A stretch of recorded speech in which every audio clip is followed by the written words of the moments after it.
Welcome to online lectures by CA Studies. For more lectures online, please do visit castudies.lk. Hi everyone, welcome to CA Studies. This is Shazin, your lecturer for financial accounting. So we are going to talk about corporate governance today. What is meant by corporate governance? All of us knows what is meant by financial accounting. What is meant by financial accounting? Financial accounting, I have already explained this. Analyzing, recording and summarizing financial data. I have already explained this, but I didn't tell this sentence. I have explained we have to prepare the financial statements. To prepare, why we are preparing financial statements? In order to see whether company making a profit or not, profit or loss.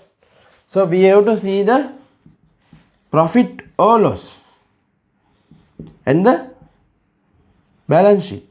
What is the cash position? What is the liability position? What is the financial asset position? Or what is the total asset position? So that is we have to understand. For that we have to prepare the P&L and balance sheet. So to prepare the P&L and balance sheet, we have to have a trial balance. In trial balance, so debit side is there, credit side is there. Always debit and credit are equal. To prepare the trial balance, we have to close all the general ledger. Right? In the general ledger, you will see many T accounts. If I explain you with the advanced level accounting, those are T accounts, but actually we are not using the T accounts. We practically using the account like this: debit, credit, balance. If owner infuse the money, say this is cash book, infuse the money, capital debit 100k, balance 100k, right? If any expenses, say expenses minus 5000k, so 100k minus 5k, 95k. This is how we are using the T accounts in a practical accounting, right? So we have to close the GL. To prepare the GL, we have to take the records from primary books and subsidiary books, right? There are 6 primary and subsidiary books. First one is cash book, second one is sales day book, third one is sales return book, fourth one is purchase day book, fifth one is purchase return book, final one is journal entry, right? General journal, final one is general journal, right? Journal entry. So there are six subsidiary and primary books. Primary book is cash book is the only primary book. Then other 5 books are subsidiary books. To take the information to primary books and subsidiary book, we have to take the source documents to our hand. To record the sales day book, sales entry, we need the sales invoice. That is the source documents. Sales invoice, good receipt note and good dispatch note, those are source document. To take the source document, there should be a business process. Sales is one of the business process, business operation or process, right? There are 6 business processes. If I easily, I want all of you to keep everything in easily. So I take normal name: sales, purchase, cash book,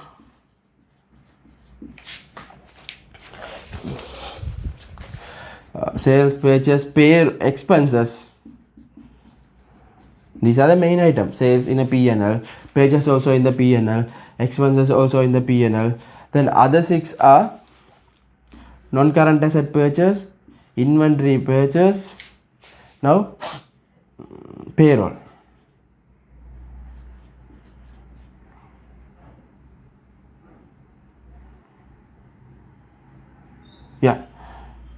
So this is the cash. Cash include all the expenses and income. Technical word for first one is sales is order to receipt cycle. From the point of the customer order up to the point of the receive the money from the customer. When customer order to us, we have to give the goods to them. Then with the invoice, then customer will pay immediately, or customer can pay after 1 month or after 2 months. That's why we need to understand that order to receipt cycle. Please write in your notes. Second one is purchase. This is procurement to pay cycle. Until up to from the point of purchase the goods up to the point of pay for suppliers. Fourth one is cash book, cash transaction. All the cash transactions should be recorded in cash book. That's why cash book is come here. Now non-current asset. Non-current asset purchases. Non-current asset disposes. That is also a different process. Second one is inventory. Once we purchase the inventory, inventory should be maintained in different place. That is warehouse. So that is also different operation activity. If purchase occur, inventory increase. If sales occur, inventory reduce. So purchase will be impact to sales and inventory will impact to sales and purchase. Final one is payroll. How we have to manage the employees and pay the salary. Through this operation process, we will get the source documents. From the source document, we will prepare the general ledger. Primary books and subsidiary books. From the subsidiary books and primary books, we close that and prepare the GL. From the GL, we balance the trial balance, and from the trial balance, we transfer all the amount to P&L and balance sheet. It will give the profit or loss. Or what is the financial position, right? This is the financial accounting process. So what we are doing? We are analyzing transaction. Once transaction happen, we will first understand what is the transaction. Is it a sales, or is it a purchase, or it's a non-current asset purchase, or it's a inventory related, or it's a payroll related. That is called analyzing. Then recording in the source document. Recording in the source document, recording in the primary books and subsidiary books, recording in the general ledger, recording in the trial balance. Then prepare the financial statement. That is called summarizing financial statement. From year to year recording, right? This is analyzing. From summarizing financial statement, trial balance and financial statement. So this is called financial accounting. I don't need to tell this. I came last. You can see in your study pack. This sentence is the first sentence in first chapter. So I didn't tell it that time. When I start this chapter, I am telling now. Now you understood. I am always saying to my students that is first chapter is very difficult to understand, because those are related introduction to other chapters. Once you understand other chapters, you will definitely understand the first chapter. That's why I am delaying to explain this one. Now you have some knowledge by reading our notes and tunes, right? Now you can easily understand the rest of the chapter. So next topic in our syllabus is, in the chapter 1 is corporate governance. What is meant by corporate governance?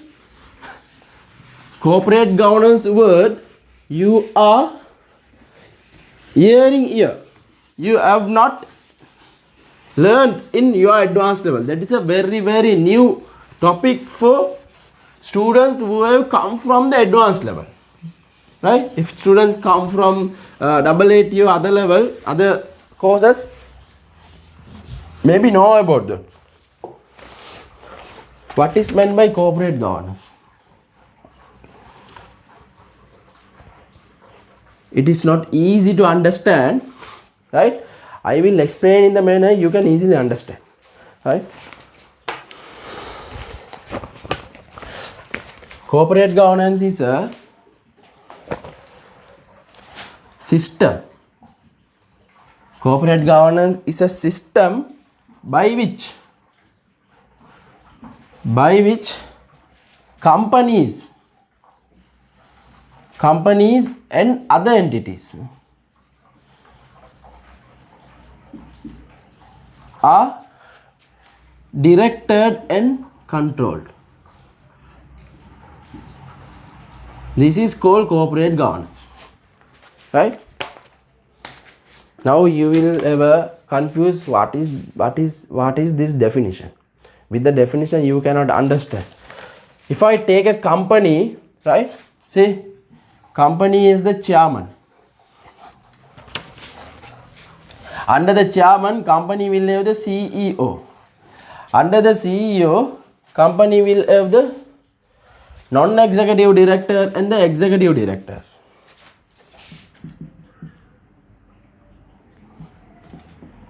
Executive directors and the non-executive directors. Please listen this carefully. It will help you to audit subjects in the not only in the BL1 subject. You can have this content, this topic in the BL5, audit and assurance also. CL1 also there, that is advanced audit and assurance. CL2 also there, finance reporting and governance. So this is very important. BL4 also there, this topic, business environment and economics. Under the executive directors means directors who are involving in day-to-day activities of the company. Involved in day-to-day activity in company. Non-executive directors are vice versa. This is involved in day-to-day activity, that is not involved in day-to-day activity. Not involved in day-to-day activity. But why companies are keeping them? No use of keeping the executive directors if not involved in the business. But they are overlook the executive directors' works.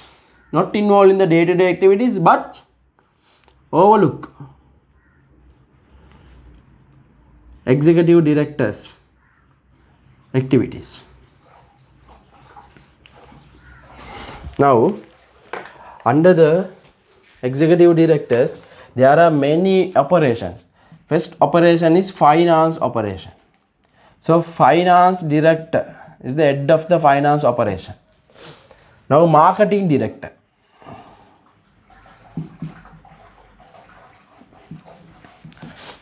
Next one is human resource management director.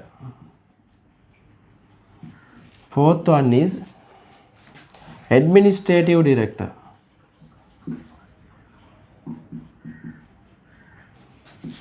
Fifth one is operational director. What else there? Operational director, marketing director, finance director, human resource management director, administrative director, IT, information technology director, IT director. So based on the company's requirement, this director posts are decided. This is not exact division. It can be changed. Some companies have the more than 20 operations. Right? Purchasing director separately, but here purchasing director come under the administrative director. Sales director separately, right? And marketing director also separately. Here I am taking marketing director, include the sales and marketing director. Right? Under the finance director, finance manager will be there. Under the finance manager, accountant there. Under the accountant, account executives there. Accounts executives there.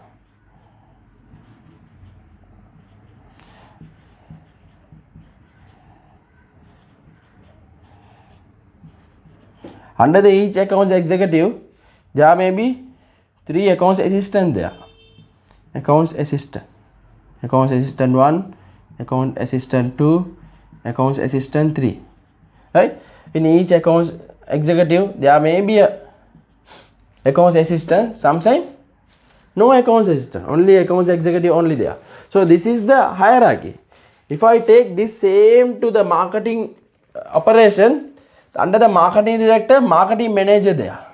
Then marketing manager, marketing, there is no marketing accountant, right? Accountant is the accountant of the whole operation. Marketing executive there, many marketing executive there.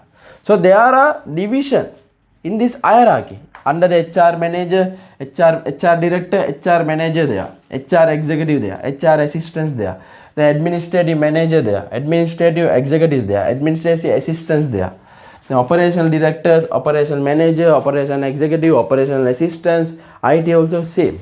Under the accounts assistant, there are one division also, that is clerk. Clerk also sometimes the accounts clerk. So this is the division of the hierarchy in the companies, right? Then you will ever one confuse, what about the cleaning department? That is cleaning the offices, cleaning the tables. That's cleaning peoples there. Where they can come? They can definitely come under one of these.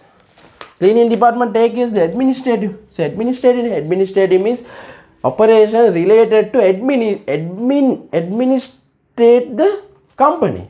So building expenses, building operations, all are administrative. So under the administrative manager there, administrative executives there, administrative assistant there, under the administrative assistant, administrative personnel there, staff. So that staff may be the cleaning staff, right? Operational also same thing. How to purchase the stocks, how to keep the stock at the warehouse. So operation also we can divide into differently, right? Purchase operation, warehouse operation, right? So business conduct. එහෙම divide කරන්න පුළුවන්. එහෙම divide කරලා අතනින් එන කට්ටිය ඔක්කොම කම්පැනියේ ඉන්න කට්ටිය ඔක්කොම අපිට මේ ඩිවිෂන් එක ඇතුළේ ගන්න පුළුවන්. From this I am going to explain what is corporate governance, what is the responsibility of the corporate governance, what is the management, what is the board of directors. Three things we have to understand. First one is who is corporate governance. Second one is who are the board of directors. Third one is who are the management.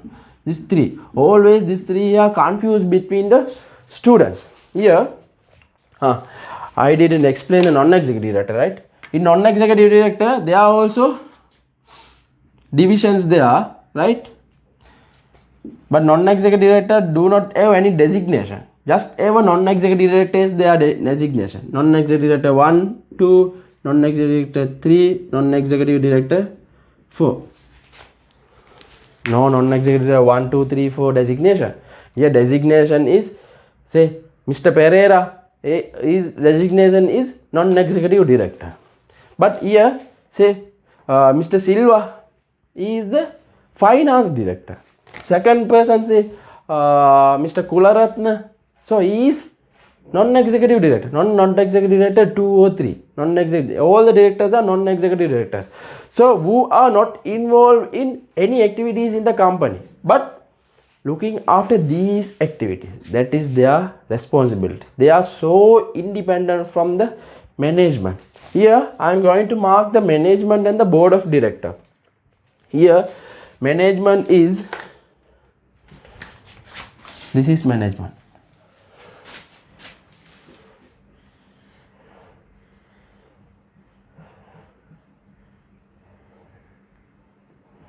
We can take the finance manager also. This is the management. If finance manager not there, right? Some companies having the accountant is the finance manager, finance director and the accountant. Therefore, accountant is the management. Here, finance manager there, finance managers are management, managers, directors, and the CEO. So this is the management. This is called management. Right? CEO also dependent director. CEO also executive directors. Day-to-day activities involved. But chairman is non-executive director. Chairman doesn't involve in any business activities but looking after the CEO's work. Chairman and non-executives are looking after their works. Here, so management means who are involving in operation, day-to-day operation. Now I am going to mark the board of directors.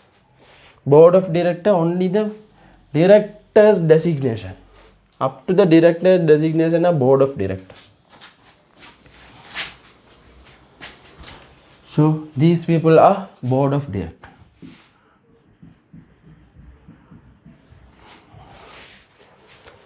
Now third one is we understood what is management. Second one is also understood what is board of directors. Governance is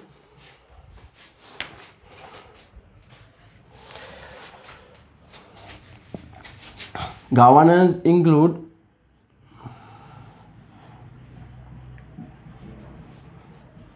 board of director equal to corporate governance,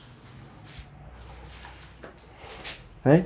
So governance and the board of directors are same, so no confusion. But when we talk about the corporate governance, we should understand from the point of chairman to up to the point of cleaning person. These all are responsible by the corporate governance. All the directors are responsible. So board of directors also responsible for all the activities. But management is responsible to run the business. So these persons are running the business, right? Up to this point, running the business. So this is called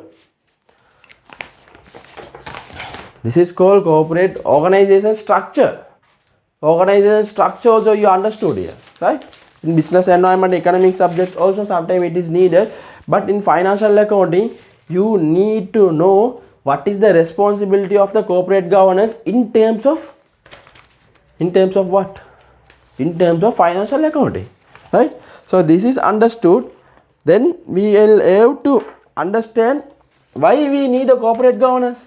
Is there any legal requirement? Why we need the corporate governance in each companies and entities, especially companies? Why we need the corporate governance? Have you thought about that? If you think, please, all of you should think and understand why we need this. Always ask the question why. Why we are learning this topic? Why we are doing the chartered accountancy? Why we have the 16 subject in the chartered accountancy? Each and every subject have the purpose, right?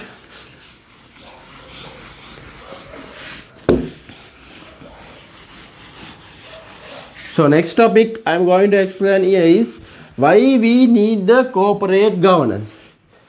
Very, very important to understand. So you all are getting the MCQ questions.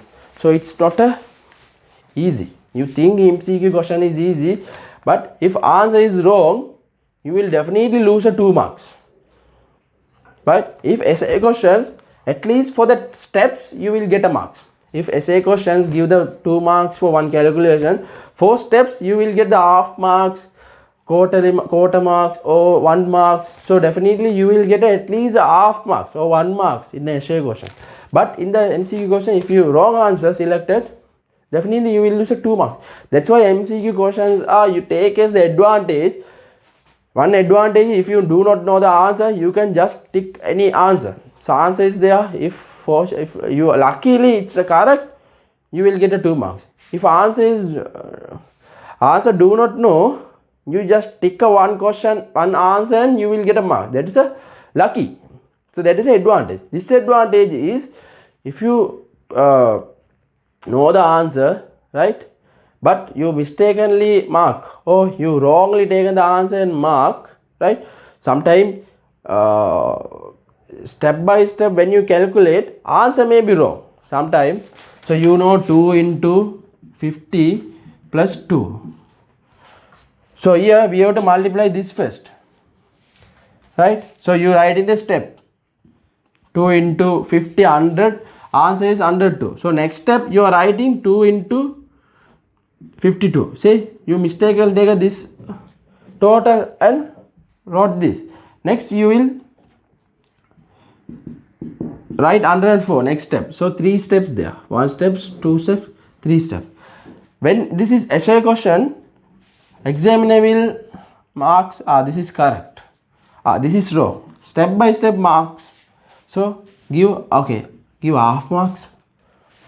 Out of 2 marks, give at least half mark. This is wrong, but these steps are correct. So that person is sometimes confusing and answer wrongly, but correct answer is 102, right?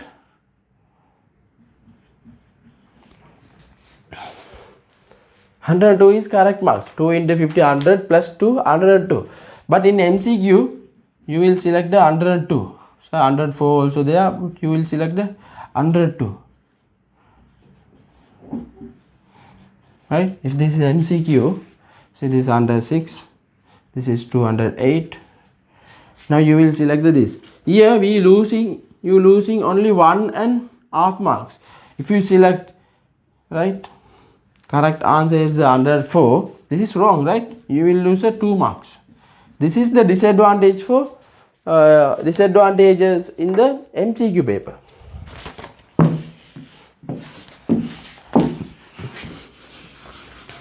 But thing is, Chartered Institute want to make our students to think more.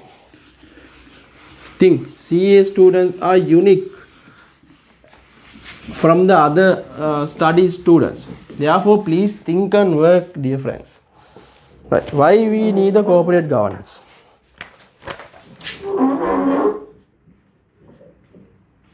Please listen carefully. Very important topic. Why we need corporate governance? Because Sri Lanka legislation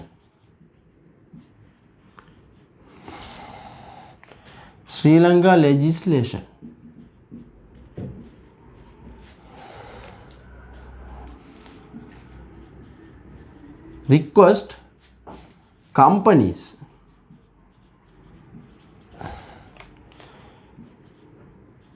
by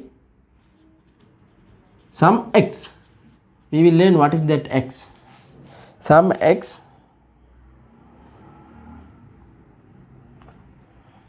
to fulfill the requirement. We will learn what is that requirements, right? So 2 things we have to learn. Sri Lanka legislation requires companies to fulfill some requirements. So that legislation called X. So according to our syllabus or according to normal practice, companies are regulated by the Companies Act. Anyway, companies are regulated by the Companies Act and also /MB Act. Sri Lanka Accounting and Auditing Standard Monitoring Board Act. Then Inland Revenue Act.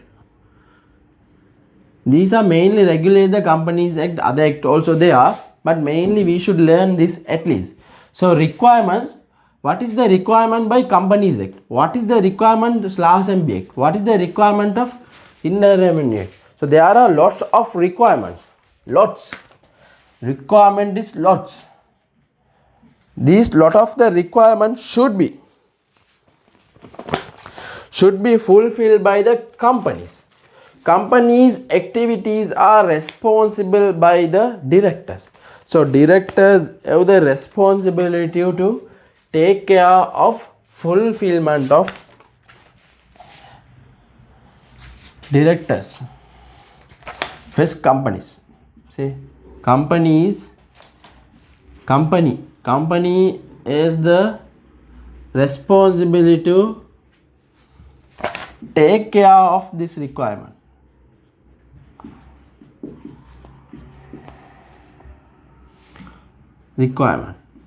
Therefore, companies should have